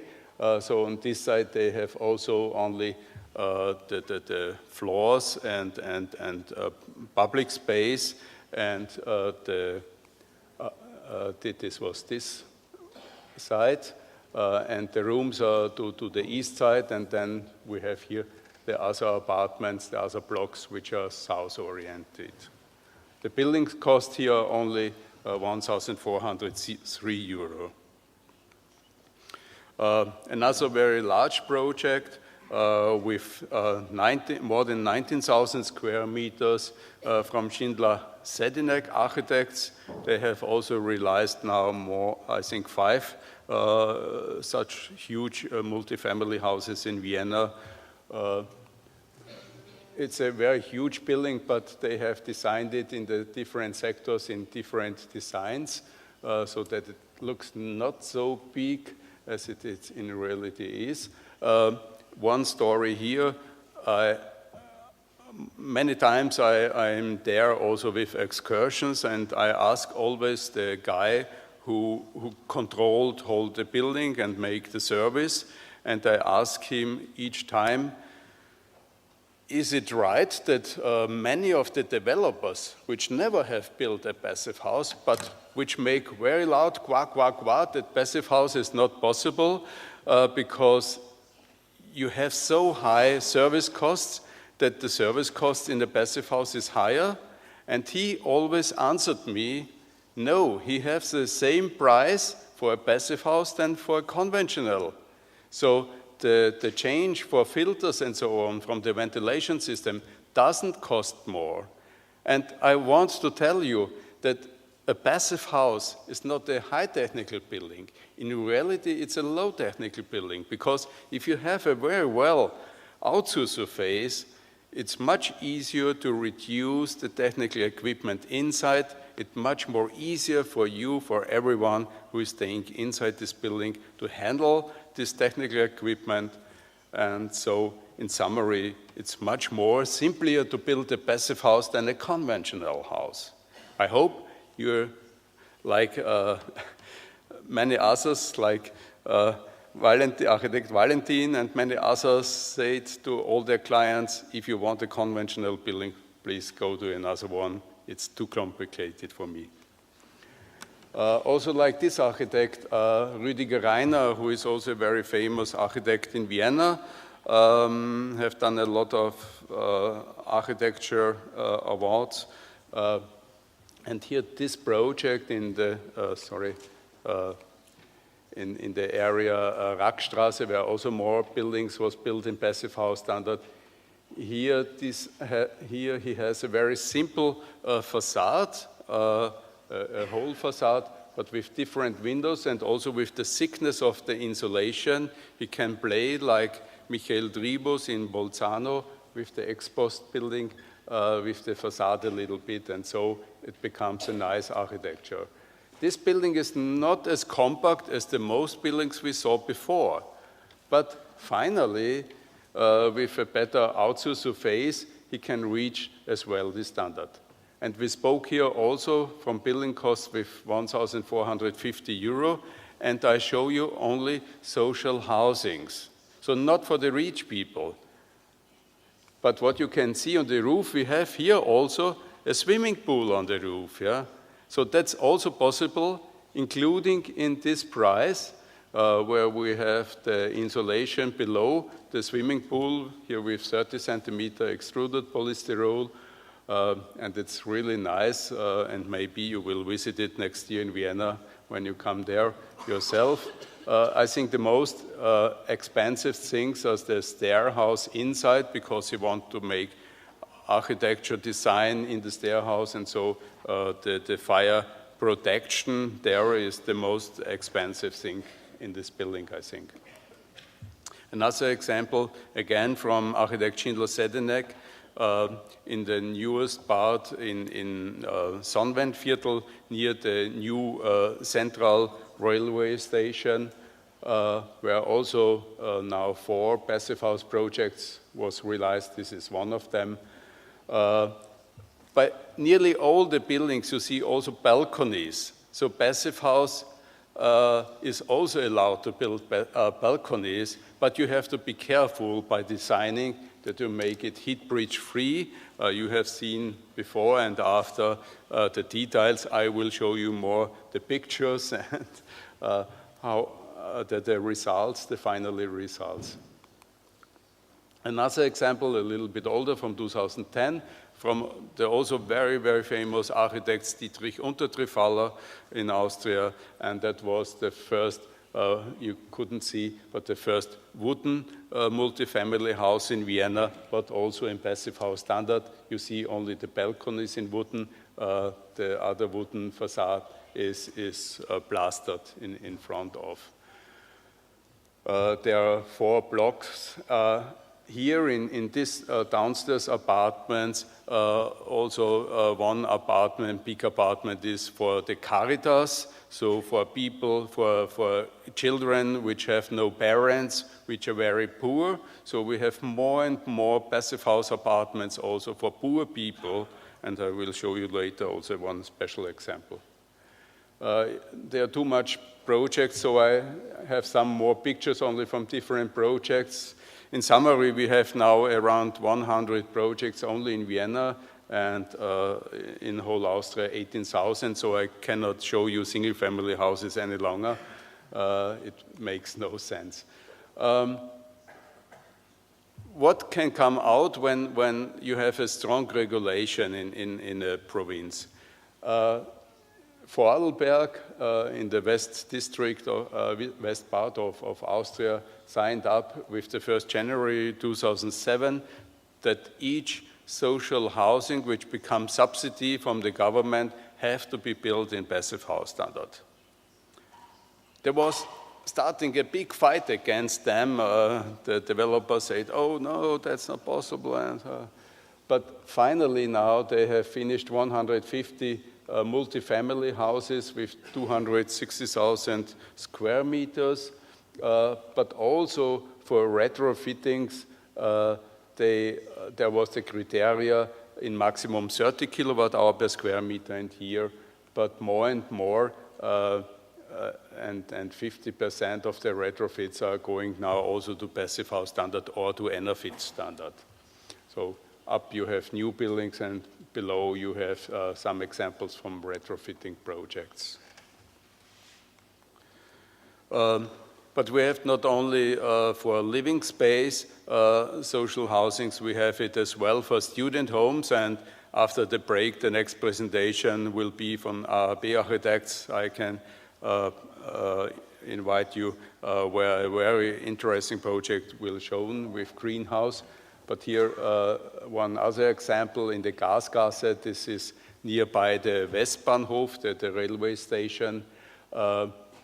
It's from architect Kohlbauer, and that was the fifth project from the company ÖAD. So the ÖAD is the student developer for student housing in Austria for international students. So when Spanish Erasmus students come to Vienna, mostly of them can stay now in passive houses. So over the last 11 years, more than 20,000 students would stay in passive apartments and couldn't feel over months or years this comfort in the passive house standard. And when they come back home, they bring back these ideas. And so that's a very important missionar job this ÖAD, this student housing organization is doing. In the moment, they have 3,300 apartments for students. But we have also for older people social housings, like here, this social center in Vorarlberg in wooden construction from architect Daniel Michel. And another example in Innsbruck, which won architecture and sustainable award last year from Artec Architects with 118 bedrooms, this finished in 2013. One example from Belgium, I told in the morning that in Brussels, since 1st of January last year, each new building have to be built in passive house standard. Here one example out of Brussels in Liège with 36,000 square meter from A2M Architects. Sebastian Morinot is one of the drivers in Belgium to force this standard. And here he won this competition against Jean Nouvel. So for him personally, that was a big win. Yeah, and more big areas was built totally in passive house standard.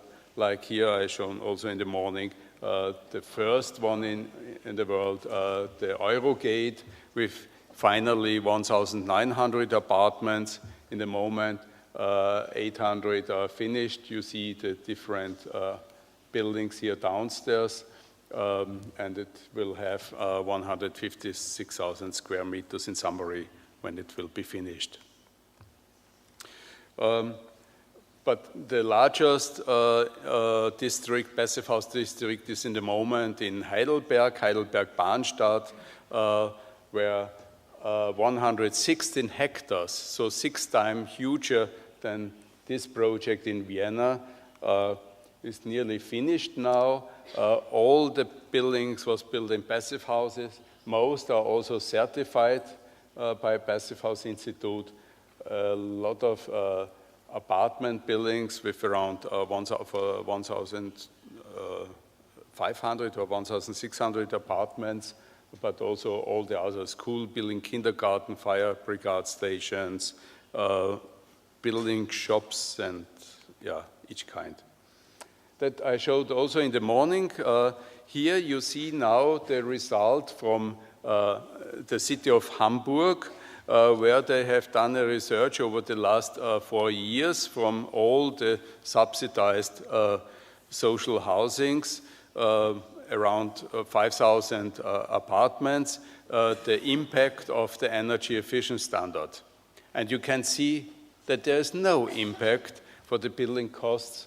But what you can see finally, that the passive house standard is only, if you look for the building cost, the cheapest one. So it costs less money to build in passive house standard than in the others. Maybe if you have more, it will come to the same building costs, but you see we have no argument against from the economic aspect. Another study I shown as well was here from Vorarlberg, where by one project 60,000 different variants was calculated and looking which will be the cost optimum, because the European Building Directive says also you have not to build only nearly zero energy building, you have to build also the cost optimum standard of this life cycle cost. And by all of the 60,000 variants, passive house was the cheapest one. Yeah? And this study was not done specially from passive house enthusiasts. This study was organized by these fighters against passive house standard. But they have to see, finally, that passive house is the most economic, and now I hope next week I'm there in the parliament that they will come to the minimum standard. One special project I want to show you we have realized last year. Is it possible to build a building for 40 students in 6 days, including the interior? And is it possible to build it cheaper than conventional building? Yes, it is. We have prefabricated it in the factory, put it on the lorry. Each of these boxes have a size from 17 meters to 5.5 meters broad, so more than a double lorry broadness. And then the crane pick it up. You can show it on the video, and I invite you to vote from tomorrow to Sunday by the Austrian Climate Prize, because we are one of the nominated projects, that we are one of the winners. And what is the important, we build it not only in 6 days, including the interior, including everything, we build it also for building costs 1,270 euro, so that was 12% cheaper than the conventional social housing costs, but we build it without any subsidies, which normally social houses becomes. So in the moment now, they are thinking also for refugians, because it can build so cheap and quickly. Also the building minister from Germany had visited last October. By all these buildings, what was very important is, and many others have told this in this session and will repeat it again, is that by passive house we have no performance gap.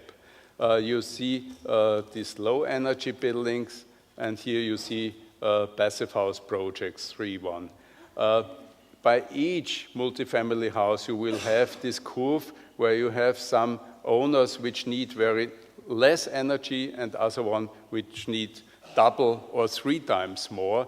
It can be possible, but in summary the result is if you calculate correct with BHPP, and this is a big difference to the national calculation programs, not only in Spain, also in Austria, in Germany, everywhere, which calculated very wrong. And when I say wrong, I mean that the wrongness of the calculation, the difference will be often more than 100%.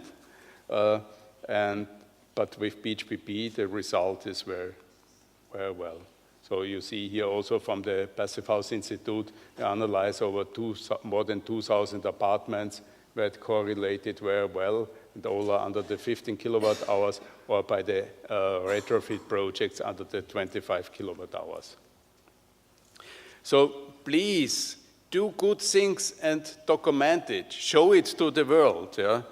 the Passive House Institute have this international Passive House database, and all these projects you have seen, you can see in this database, you can see all the details, and it's very, very important because, how I told you, tomorrow in Marrakesh, the COP22, to the following COP from Paris from last year is starting, and tomorrow they will show also the newest UNEP report from the United Nations, and hopefully there will be inside 2 pages about passive house that will be the best solution for the building sector. But how you know, they can use only correct data which are published.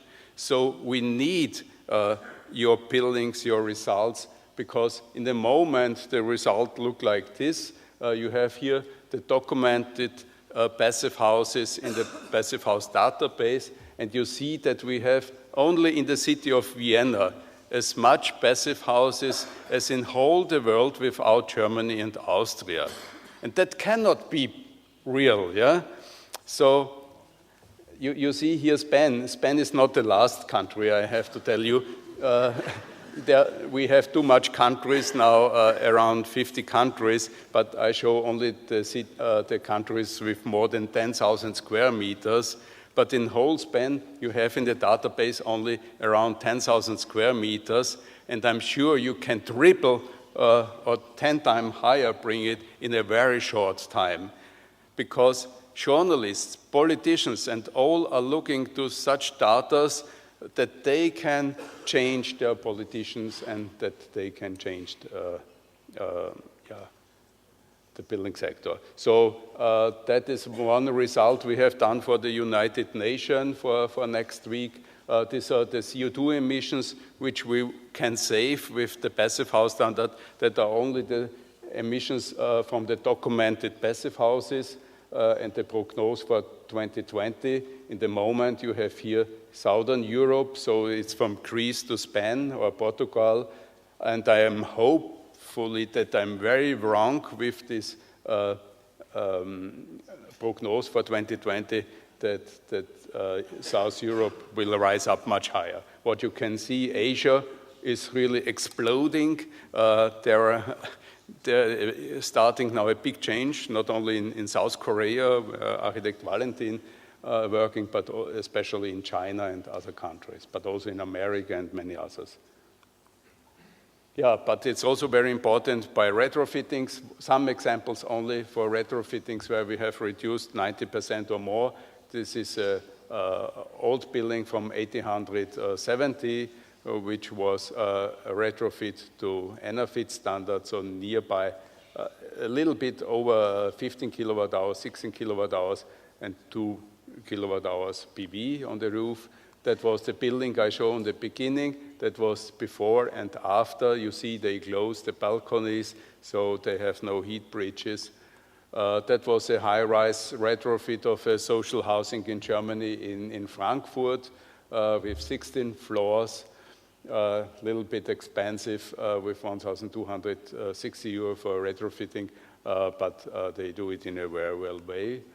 And here again, a whole city part, third part of whole Innsbruck with the European project Symphonia, where they will retrofit now, in summary, 36 buildings. But all we speak about energy reduction, don't forget how I start my morning session. We spoke always about comfort. If you live, and that's my own home, in such a building, and I live there since 17 years now, I can tell you it's absolutely fantastic. Forget all the other things. Forget a spa. You don't need any longer a spa. You have it in your own home. Yeah, you have no dust. You have no insects, no mosquitoes. You have no noise from this traffic or from children or from drunken people outside. You can feel really well, and I will tell you also the sex in a passive house is much better than in a conventional building, because there you have always fresh air, it will never stop, and it works much better. that also Pat Cox, the 21st president from the European Parliament, told us 4 years ago by his keynote speech by the International Passivhaus Conference. He put his paper from his speech, take it in the auditorium and said he will speak free because in 3 days he is living now himself in a passive house and it's a totally different feeling. And so that's for what we are working, and in the same time we can save the world. So that's a very well solution we can do all together. I hope we do it together. I want to invite you again next year to come to Vienna to the International Passivhaus Conference, to the 21st. It will be a big party for 1 week, so take time, please. And all mayors who have signed up today, invite to meet all the other mayors from the world. Thank you.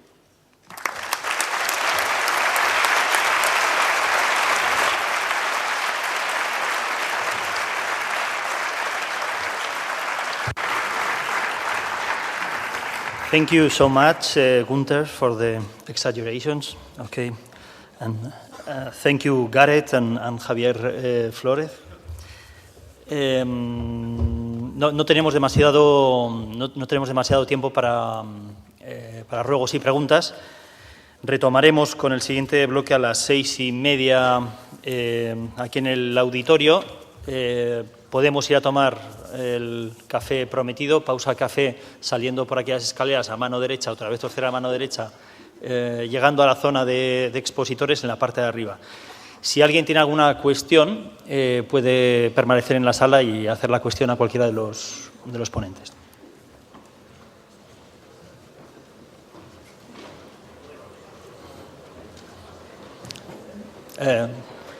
Sorry for that. I offer the coffee first.